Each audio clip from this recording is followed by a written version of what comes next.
Before we get started, let me point out that some of the material that will be used in today's video will be mature, it will be graphic, so viewer discretion is advised.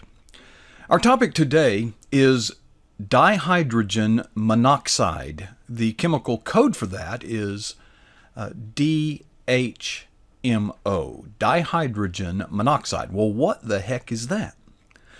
Well, let's use a little science and find out what are the component parts of dihydrogen monoxide. That'll give us a hint. Let's refer to the periodic chart of the elements.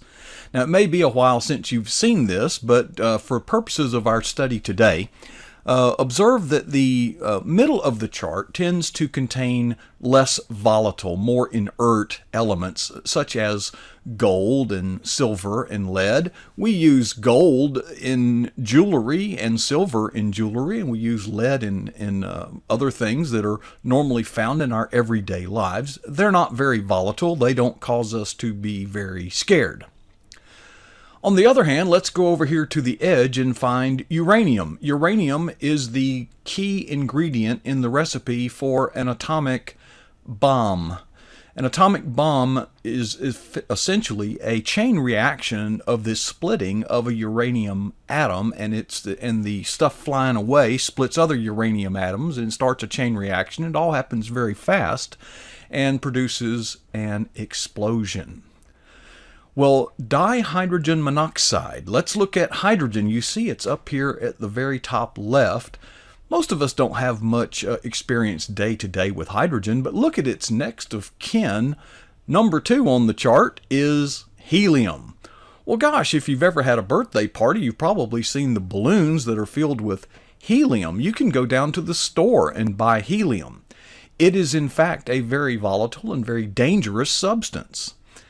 You will recall back in the 1930s, one of the original lighter-than-air aircraft, we call them blimps, they called them dirigibles back then, an airship, heavier than air, used helium to supply the buoyancy so that it would, well, fly.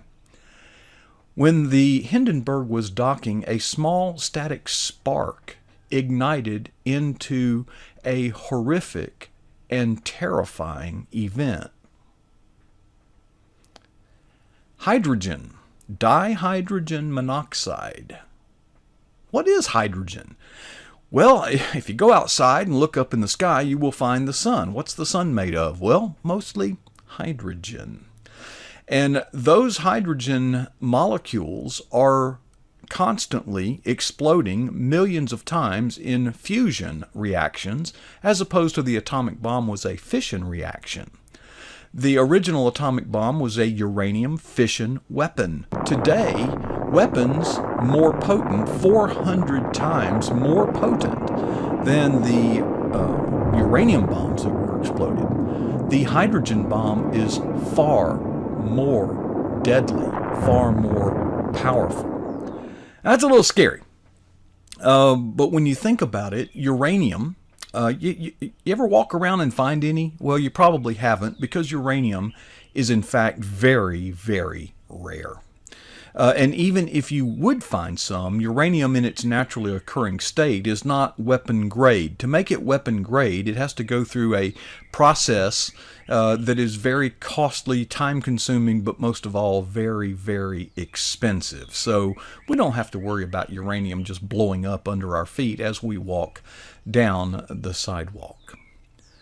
Now, as we know, for any explosion or any combustion to occur, there must be oxygen. So dihydrogen monoxide has as its first element hydrogen, but as its second element it has oxygen.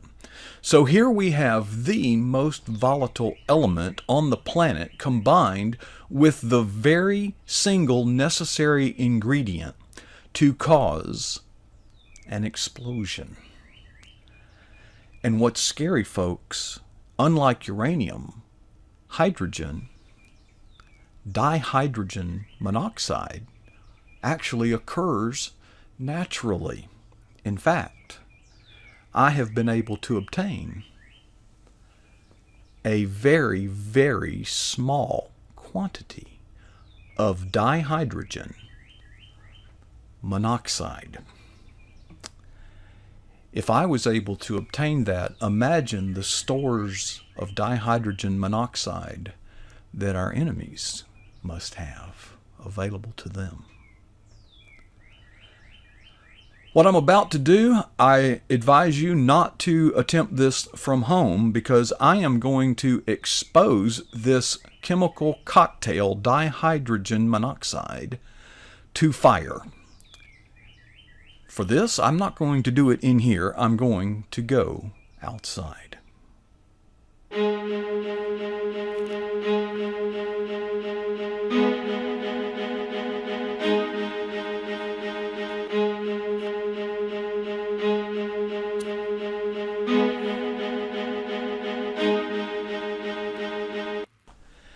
What you just witnessed wasn't a mistake or even a blunder. I used a little food coloring to color the dihydrogen monoxide so you could see it a little better. Hydrogen, the most potent and explosive element on the chart, combined with oxygen, the very thing needed to create a detonation or explosion, when chemically combined, form dihydrogen monoxide. When exposed to fire, it puts the fire out instead of exploding. Isn't that a little odd? Well, 2 parts hydrogen and 1 part oxygen. You may have seen it referred to as H2O. Folks, that's water. The Bible talks about water. Jesus referred to water, but it talks about it in 2 ways. You see, water is the very sustenance of our life here on earth, but Jesus referred to water also in an eternal sense. I'll share it with you from John 4:14.